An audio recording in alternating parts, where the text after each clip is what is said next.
I didn't realize the hotel room had a second door until someone tried to open it at 3 in the morning. The night I checked in, everything felt slightly off in a way I couldn't explain.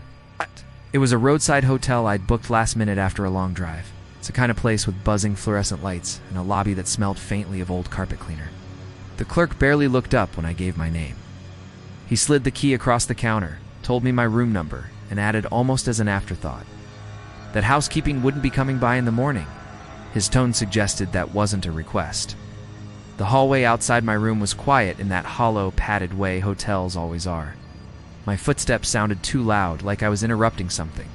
When I opened the door, the room looked normal enough. Bed, dresser, small desk, bathroom tucked to the side. But there was a strange coldness in the air, even with the heater running. It felt less like air conditioning and more like a draft that shouldn't exist. I dropped my bag, locked the door, and sat on the edge of the bed. That's when I noticed the second door. It was on the wall opposite the bed, painted the same beige as everything else. At first I thought it was a closet, but there was no handle on my side, just a flat door with a deadbolt and a small metal plate beneath it. I told myself it probably connected to a maintenance corridor or an adjoining room. Plenty of hotels have those. Still, something about it bothered me. I walked over and pressed my ear against it. Nothing, just silence. I slept badly. Every sound pulled me halfway awake. Pipes ticking, something thumping somewhere above me, the low hum of electricity in the walls. Sometime after midnight, I woke up feeling like I wasn't alone. The room was dark except for the orange glow of the parking lot lights bleeding through the curtains. I lay still, listening. That's when I heard it. A soft click, like metal touching metal. It came from the second door. I sat up, heart already racing, staring at it. A moment passed, then another click, louder this time. The deadbolt on the other side was turning. I got out of bed slowly, my feet cold against the carpet. I didn't know what I planned to do.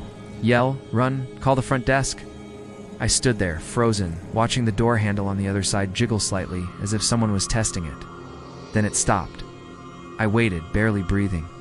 After a long, quiet stretch, I convinced myself I'd imagined it. Exhaustion does strange things.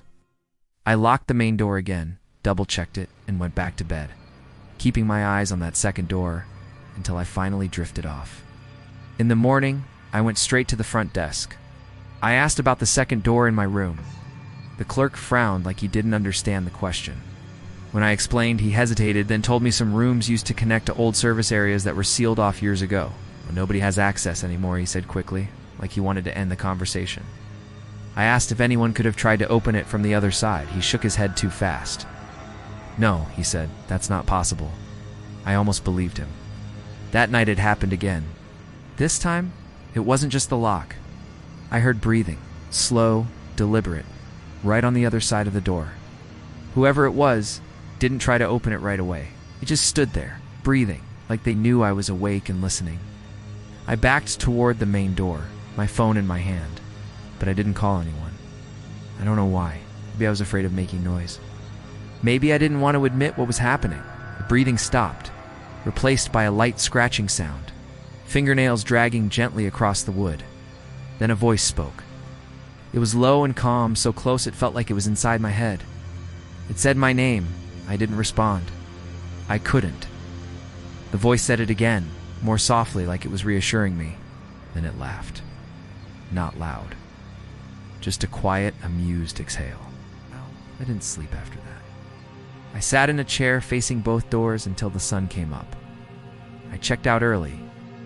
I told the clerk I'd changed my plans. He nodded like he'd expected that. As I turned to leave, I noticed something behind the desk. A wall of old keys, dusty and unused. One of them had my room number on it. What? It wasn't on the hook.